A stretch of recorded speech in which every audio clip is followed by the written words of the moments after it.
అందరికీ నమస్కారం అండి. ఈరోజు సింపుల్ అండ్ టేస్టీ పాతకాలం ఫిష్ కర్రీ ఎలా చేయాలో తెలుసుకుందాం. ముందుగా కడాయిలో కొంచెం ఆయిల్ వేసేసి ఇలా ఆనియన్స్ని ఫ్రై చేసుకోవాలి. మనకు విలేజ్లో అయితే కట్టెల పొయ్యి ఉంటుంది కదా, దాంట్లో ఆ నిప్పుల మీద ఈ ఆనియన్స్ని పెట్టి కాల్చి తర్వాత రోట్లో వేసి దంచి ఆ పేస్ట్ని కలుపుతారు.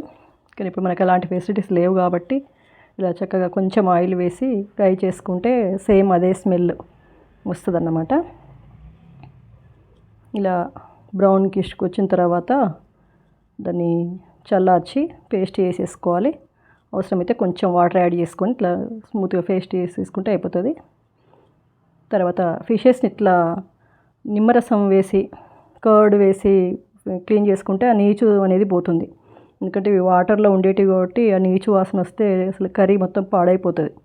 ఆ నీచు స్మెల్ రాకుండా చూసుకోవాలి.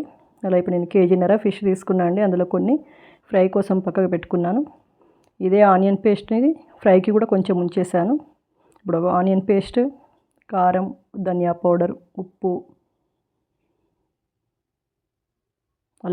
పసుపు, అల్లం వెల్లిపాయ పేస్ట్, ముఖ్యంగా మెంతి పౌడర్, జీలకర్ర మెంతి పౌడరు వేసుకోవాలి. సేమ్ అదే కడాయిలో ఇంకొంత ఆయిల్ యాడ్ చేసి ఈ పీసెస్ కూడా కొంచెం ఆయిల్ వేసేయాలి. ఎందుకంటే అవి అందులో వేయగానే అడగంటకుండా ఈ ఆయిల్ రాస్తే ఏమవుతుందంటే అవి అడగంటకుండా ఉంటాయి. జీలకర్ర, ఆవాలు వేసేసి ఇంకొంచెం ఆయిల్ ఆనియన్ పేస్ట్ దాంట్లో వేసి కొంచెం దాన్ని కలిపి కొంచెం అల్లం వెల్లిపాయ పేస్ట్, పసుపు వేసేసి కలుపుకోవాలి. దీంట్లో ఫిషెస్ని ఒక్కొక్కటిగా కొంచెం పేర్చినట్టుగా పెట్టుకోవాలి ముందే.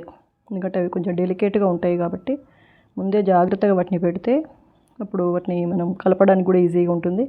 ఎక్కువ కలపాల్సిన అవసరం ఉండదు ఫిషెస్. అలా వేసుకున్న తర్వాత క్యాప్ పెట్టేసేయాలి. ఒక రెండు చిన్న నిమ్మకాయల సైజులో చింతపండు, పాత చింతపండే వాడతాను నేను ఫిష్ కర్రీకైనా ప్రాన్స్కైనా, ఎందుకంటే అది చాలా బాగుంటుంది. ఆ చింతపండు రసం రెడీ చేసి పెట్టుకోవాలి. ఇలా సిమ్లో పెట్టుకున్న తర్వాత అట్లా మధ్యలో మనం చిన్నగా కలిపేయాలి. అంటే మనం అట్లా ఊపడం రాకపోతే కొంచెం స్పూన్ తోటే జాగ్రత్తగా తీసేస్తే సరిపోతుంది. ఒక 5 to 7 minutes ఇట్లా చిన్నగా మంచిగా ఫ్రై కానివ్వాలి. ఎందుకంటే ఎప్పుడైనా కూడా నాన్ వెజ్ ఆయిల్లో ఫ్రై అయిన తర్వాతనే మనము వాటర్ కానీ చింతపులుసు కానీ యాడ్ చేసుకోవాలి. ఈవెన్ చికెన్ అయినా కూడా అంతే, ఆయిల్లో ఫ్రై కాకుండానే వాటర్ అస్సలు యాడ్ చేయకూడదు. ఇలా కొంచెం జాగ్రత్తగా దాన్ని అటు ఇటు కదిపితే నీట్గా అవి కదుపుతాయండి. అలా చింతపండు రసం యాడ్ చేశాను.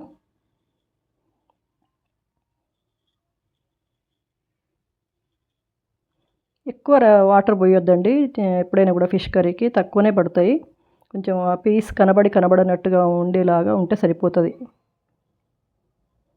ఎందుకంటే వాటర్ ఎక్కువ తీసుకోదు అది ఫిష్. ఎప్పుడు కూడా కొంచెం బెల్లం, ఒక పావు టీ స్పూన్ బెల్లం యాడ్ చేసుకుంటే ఏంటంటే కొంచెం స్వీట్నెస్ వస్తుంది. చింతపండు రసం బాగా మరీ ఒగరుగా పుల్లగా కాకుండా స్వీట్నెస్ వస్తే బాగుంటుంది. అట్లా జస్ట్ లైట్గా కలపాలి. ఎక్కువ దాన్ని అటు ఇటు అనకుండా, కింద అడగంటకుండా జస్ట్ ఇట్లా మధ్యలో అట్లా అంటే సరిపోతుంది.